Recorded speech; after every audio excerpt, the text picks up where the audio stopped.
Good morning, Flagler County, and welcome to Veterans on Point, a WNZF radio show developed in mind for our county's beloved and respected veterans population and anyone else listening via internet or podcast. I'm your host, David Lyden, the Flagler County Veterans Service Officer, and I am here with my friend and colleague out the office, Eric Flores. Good morning, Eric. Good morning, Dave, and good morning to all our listeners out there, and hoping that everybody's doing well health-wise and enjoying the weather, the heat, and all that good stuff that we have here in town. And the rain, because it rained a couple of days ago last week. If you're lucky enough to live in Flagler County, you are lucky enough. And you may notice that we have a guest in the studio today, and that is U.S. Army veteran Bernie Fitzgerald. Good morning, Bernie. Good morning. Good morning, all. Thank you for having me. I really appreciate it. Bernie is here from Senior Helpers. He is the owner, veteran operator of that business, and we're going to get to him in the second half, and he's going to talk to us about that and about other programs here in Florida that help senior citizens. Right, Bernie? Yes, sir. All right, yes, good. Sir. Looking forward to it. All right, so Massage by Natalie and Company, if you're a veteran here in this area and you have achy, breaky bones and muscles. Like we. Yeah. Like everybody that comes in our office. Yes. So Massage by Natalie, they are located at 4871 Palm Coast Parkway Northwest, Suite number 1 in Palm Coast. Phone number 386-227-7499. Check them out. Our League of Loyal Listeners. Bernie, we have a League of Loyal Listeners that follow us each week, and so we'd like to give a shout out and thank them for following along. So the leader is 90-and-a-half-year-old Billy Jones. So Billy, thanks for always being out there. Good morning, Mr. Billy. Real good friend of mine. Good. And then we got Navy Master Chief Dan and his wife Kay. Yes. Good morning, guys. They're up there in San Cyr. Yeah. You're familiar with San Cyr? Yes, sir. Yeah. Yes, sir. And we've got our Marine pal, Jeff Kingdon. He's a woodworker. He's made these signs here. There, you'll see them all over the county and the Tri-County area, actually. Yes. Yeah, I got one from Did you? From the DAV. Okay, there you go. They gave me one for my office. Sure. And that's from Jeff. Jeff made that. Very busy guy. And there's Talkin' Tom. I heard from Talkin' Tom today, and then Charlie Hanger and his wife Jenny, and morning, guys, and Valerie and Dennis and Sharon and her wife Bill and Shane and Norman and Howard and William and his wife Holly and Keith and Jim and some Jameses like James the Mailmaid and James Miller, Army Sergeant First Class. We got David and Mrs. Martin. We got Frankie Sr. and Frankie Jr. and morning, Gary. Guys. We got Bicycle Frank. Yes. We got James Lee, the firefighter, and Delmer and Leon and Thomas and Rudolph and many more. So thanks, folks, for listening. Thank you, guys. All right, that's our League of Loyal Listeners, and if you're a listener and you'd like us to recognize you, give us a call at our Flagler County Veterans Services office number, 386-313-4014. Eric and I are your county veteran service officers, there to help you with your VA claims, you, the veteran, or your family members. We're there to help with other VA information, too, resources like your burial benefits and your education benefits and your health care benefits. And if you're a retiree, we help sometimes with that paperwork, or a surviving spouse, we help with that paperwork. And we help a lot with the helping people get their login.gov account so you can get into your VA account.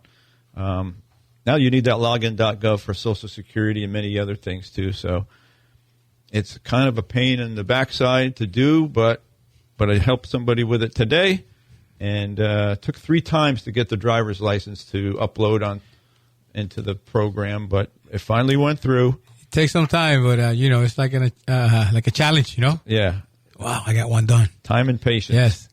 Sometimes I'm short of it, but you can Google our office, and you can Google VSO Flagler County. You get our phone number just in case you missed this.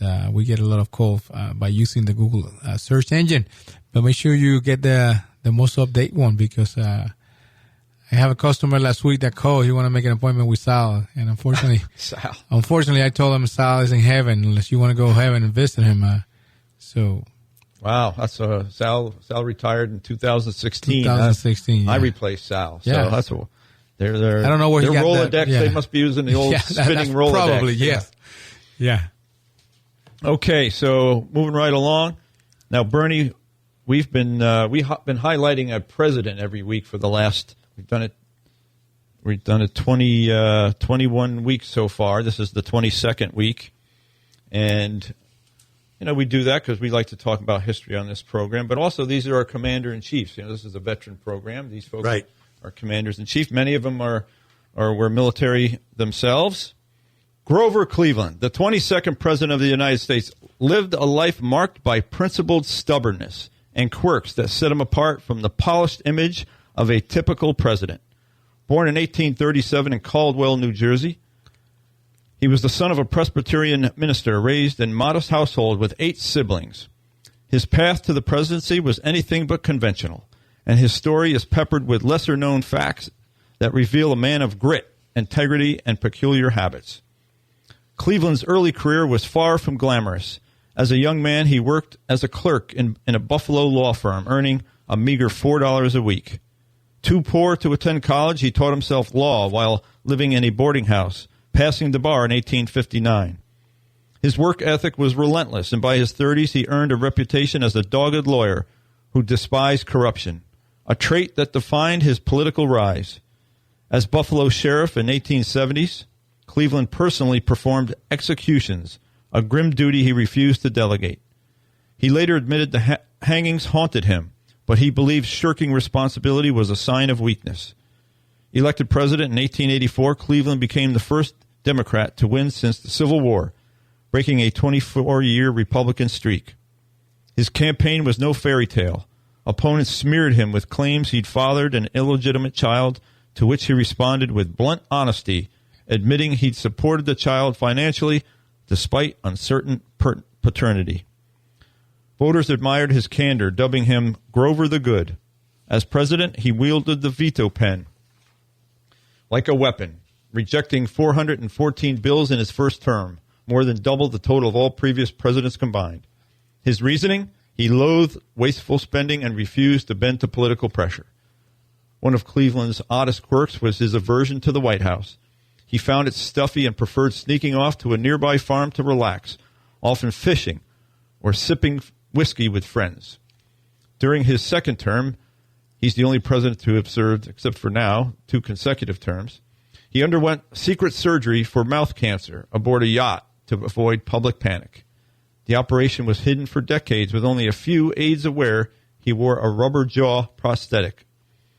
Cleveland's personal life was equally unconventional.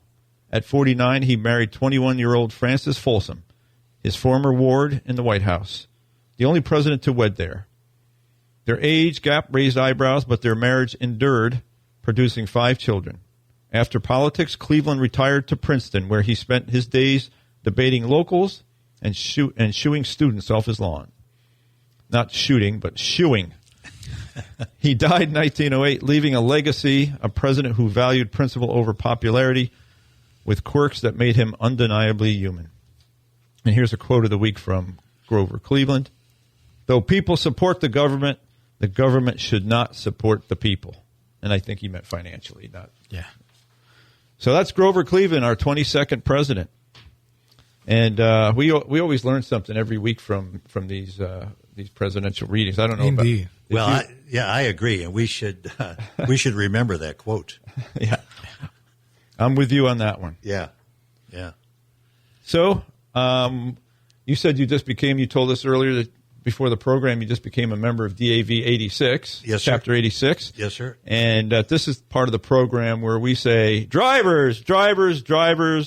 The DAV Chapter 86 is seeking volunteer drivers, to take veterans from their homes to their VA appointments, whether that's at a VA clinic, a VA medical center, or a community care network appointment, or even a compensation and pension exam appointment. So it's very important program. It helps a lot of veterans to get to their appointments. Their phone number is 386-439-2122.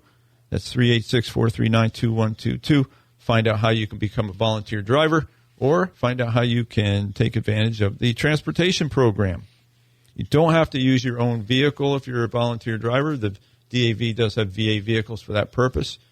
But you do have to be insurable, and you do have to have a physical by the VA. Let me remind you that if you use those services to go to your VA appointment, that, like Dave say, you cannot claim travel, my friend. Okay?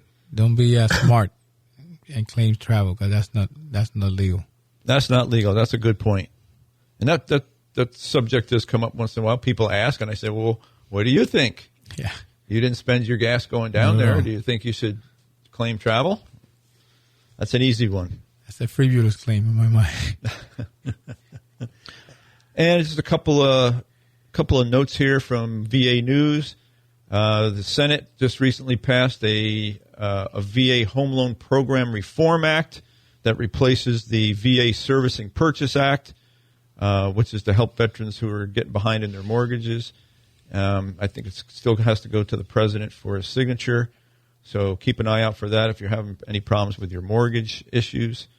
And then last week we talked about the the caregiver support programs, and just in the news recently, the VA is going to extend the caregiver program to 2028 to the legacy participants, meaning I guess it's been almost 2 or 3 years now. They were meaning you old folks guy. They were going to cut the program and kind of start fresh, but they got a lot of pushback, and they extended it for a couple of years, and now they're going to extend it out to 2028. So if you're receiving caregiver funds, then you don't have anything to really be worried about for another 3 years. All right, so we've gotten through all that, and I want to make sure that we get some time in here for Bernie Fitzgerald, U.S. Army vet. Welcome to the program again. Good morning, sir, again. Hear from Thank you so much. Helpers. Yep, thank you so much for having me. I am a proud U.S. Army vet and a patriot. I love our country, and taking care of our vets is something that when my wife and I started this business almost 11 years ago now, we bought our first franchise over in the Leesburg area. Our goal was to provide the best quality home care that we could and to focus on our veterans. Obviously, because I am a vet, and I don't want to this is not a sales pitch. That's not the way Bernie operates. We care about our aging population. We care about our veterans. Senior Helpers is a little different than many of the other companies. We're disease focused. We specialize in dementia, Alzheimer's care, Parkinson's care, cancer care, ALS, all those horrible things that challenge people. And now, especially with veterans that are in their late 70s, early 80s, we all know the challenges that they're facing with prostate cancer and diabetes and everything from being in Vietnam and surrounding areas with Agent Orange. We focus a lot on being able to help those folks. So there's a couple other things that Dave and Eric have allowed me to talk about. I'm on the board of Haven Hospice. I'm on the foundation board. And so many people do not understand what hospice is all about. And maybe one of these times I could come back and we could kind of dive down into what hospice is all about so that people are not afraid to call a hospice company when they need palliative care or other care for their loved ones. And I'm also on the board of Elder Source, which is headquartered in Jacksonville. And that name really doesn't explain all of the benefits that folks can get. Aging folks with disabilities, if they reach out and call Elder Source, I'm a volunteer there on the board. We actually get 6,000 calls a month from folks that need all kinds of support and care. We have elder folks in the 8 counties that Elder Source provides care that they may not be able to pay their electric bill. if they can call, before it gets turned off, they can reach out to Elder Source and possibly get some help there. Being able to understand all the nuances of Medicare and Medicaid, Elder Source can help with those things. So I enjoy being a volunteer on that. And they have that can explain the insurance issues to lay people. Yes, sir. It's called Shine, and it's a group of elder volunteers that have really been educated in all the different insurances, health insurances, to help people.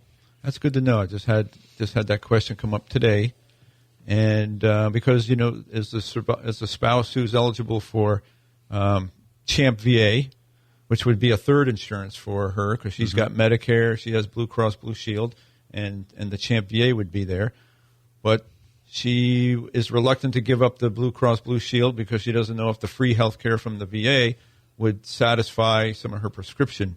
So can they get into Yes. those kind of conversations? Yeah. If people will call the helpline, Oh, okay, good. Elder Source helpline, they can get a lot of information. That's good to know. Great. And it's a good sized organization too. It's it's supported by the state and the federal government. So. I used them when I was applying for a long-term care for my mother. I went through them. Yeah. And Eric, was it long-term managed care through Medicaid? Right, Yeah. through Medicaid. But I have to go through them. That's a good program. Right, it is.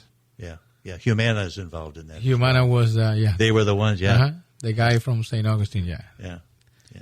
Yeah. Speaking of St. Augustine, you've got that beautiful VA facility there. That assisted living is in. I've had the opportunity to visit the new medical center in Daytona.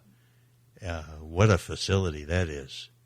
The VA clinic on Williamson. Yeah. Oh yeah. Oh my goodness! It's absolutely State-of-the-art facility. It is. It really is. So yeah, veterans are really happy. They like the facility, but even more, they like the care. Yeah, their staff is great. I mean, yeah. have no complaint at all. Yeah, now you mentioned Veterans Direct Care through Elder Source. Why don't you talk a little bit about that? Okay, I'm not an expert on that, but I do know that if you contact Elder Source, what that program is, it's where a family member can actually provide the caregiving for a loved one in the home, and if they qualify, then the VA will give that family the money to pay that. Rather than going into an assisted living facility. Yes, or something. sir.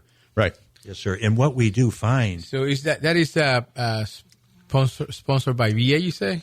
Yes, sir. It's funded by the VA. It's funded by the VA. It's called Veterans Directed Care Program. That's a great thing. So I know about a comprehensive caregiver program, which is the VA's comprehensive caregiver program, but Elder Source it's another program. Wow, that's good to know. Yeah. And they have an in-house person that directs that program. So they might not qualify for VA comprehensive caregiver, but they might qualify if their eligibilities are different. Right. Through that one. That's great to know. Yeah, that's right. That's right. Good to know. But yeah, it's a really good program. Awesome. So talk about your staff and your okay. Our staff. A couple of real important things is our staff are all W-2 employees of senior helpers. We have workers' comp insurance, liability insurance, malpractice insurance, and believe it or not, sexual harassment insurance. And these are folks that come in the home and help with daily living activities. Yeah, and they are certified nursing assistants and home health aides. Their training is done by our registered nurse in the different disciplines and skill sets. We do, depending on how serious the case is, we do match up the skill sets of the caregivers with the difficulty and challenges of that particular case. So there's some important things that I talk to families about today. We've got a lot of people that have entered our country. We have an I-9, which is a document that allows people that come from other places to be able to work in the United States. We have that on all 170 of our employees. But there have been, what we have learned is there have been people coming across the border, and the cartels are telling the women that they should try to find independent, private pay caregiving in homes, but you know nothing about them. To stay under the radar. Stay under the radar. You know nothing about them. And if you're a daughter up in Michigan and grandma is over in the villages or in Flagler County and she needs some care, and somehow, I'm not saying these people are not honest, but we don't know. That's the key, is nobody knows. Mm-hmm. And grandma's jewelry is in the bedroom in a drawer, and this person comes in to take care of grandma because they found them somewhere on the internet, and grandma's living by herself. There could be some challenges with grandma starts asking them to write checks for this business and that business, and then it starts getting we've too familiar. We've seen that happen. Sure. The other thing too is our caregivers are trained to watch the decline of the patients that we care for. They're in there every single week, and we have a proprietary assessment tool called Life Profile, and we have to do frequent assessments with that tool so that the family knows that this person is either doing really well, maybe getting better, or maybe getting worse. And then we can adjust the care that's needed, and in some cases, we have to maybe adjust the skill set of that particular caregiver. Right. And get a different one. Makes sense. If someone declines, they have Parkinson's, and as they decline, maybe they start hallucinating, they may difficulty eating, they can't stand anymore, they can't transfer, then we have to redo the care plan and come up with a new care plan so that person can remain in their home as long as possible. The other thing that we do find is the longer that people remain in their home, the longer they live. And their mental state is much better. We were kind of talking about that the other day, not necessarily just your home, but your familiar neighborhood and your surroundings. Yeah, exactly. So as far as veterans and surviving spouses of veterans, we were just mentioning earlier the VA's aid and attendance program is very helpful to help veterans and surviving spouses, afford to have in-home health care, and that's kind of comes into senior helpers and how that's how the VA, how veterans and surviving spouses can help fund that. Yeah, that's right. We had a case with a lady that worked at Publix, and her husband, dementia got worse and worse and worse. He's a veteran, and she was going to have to quit her job. They didn't know how they were going to be able to support themselves, and they were able to get aid and attendance, and she was able to go back to Publix and go to work. And the aid and attendance provided care for her husband when she was at work. So it's a wonderful program. Mm-hmm. I mean, people in Eric and David, I use a statistic on it. I don't know if I'm right or wrong, but I think only 3% of the veteran population knows about aid and attendance. You're probably, am I close on that? Probably, yeah. Probably. I mean, so that might even be 3% for all veterans benefits, not just aid and attendance. Yeah. So one thing that we try to do at Senior Helpers is we try to educate every case that we go see. We ask if they're a veteran in the house, and we try to educate them on all of the benefits that might be available and how to get a hold of their appropriate veteran service officer. They don't know what a veteran service officer is. Well, keep pointing them to us. We'll take care of it. And we have to explain it to them. So God bless you guys for what you do. Let me ask you a question, if you don't mind. So you're in the network, in the VA network, yes, correct? Sir. Yes, sir. So if there's a veteran or surviving spouse that all of a sudden have a cognitive issue, more likely than not, they're going to VA going to declare any if a surviving spouse is a veteran. What's the word that we call it? Incapable when they cannot handle their finance. Oh, incompetent. Incompetent. That's the word I was looking for. So how they?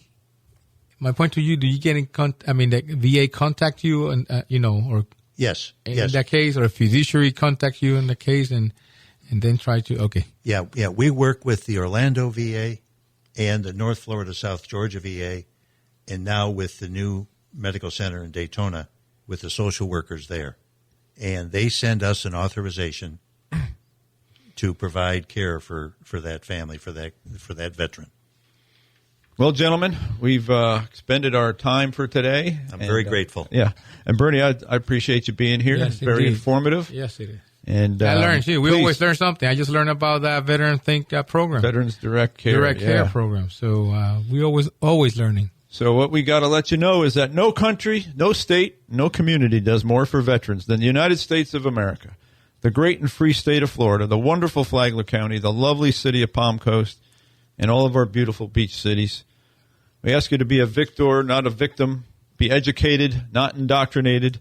And most importantly, be kind to someone today or many someones. We thank you for listening.